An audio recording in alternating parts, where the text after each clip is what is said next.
हिला के चाही तो लइकन के पानी छूट जाला। ठुमका जो मारिला बाबू बहुते चौकी टूट जाला। अच्छा ये बात बा।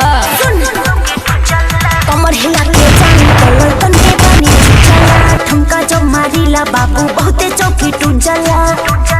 समझो ना अपना के बाहु बोली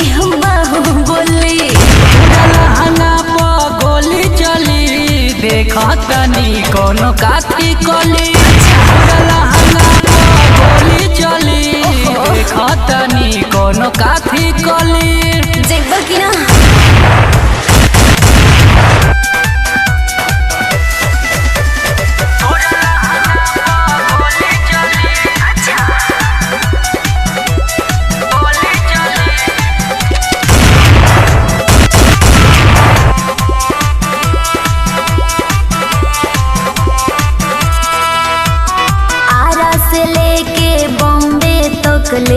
हमारे बाटे चर्चा ले जाई में टंगवा के भलही कतनो लागे खर्चा।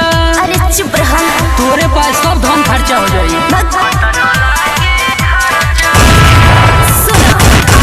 से लेके बॉम्बे तक ले हमारे बाटे चर्चा। अच्छा ले जाई में टंगवा के भलही कतनो लागे खर्चा। रख दिल मचाई के खल बोले तोरा लहंगा पर गोली चली देखा तनी कोनो काती कली। तोरा लहंगा पर गोली चली देखा तनी कोनो काती कली। ओहो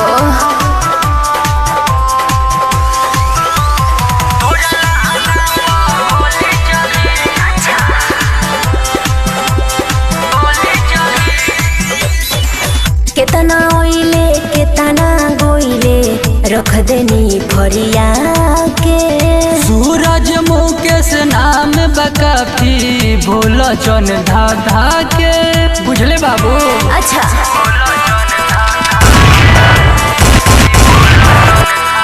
तो सुनो केतना ओइले केतना गोइले रख देनी भरिया के।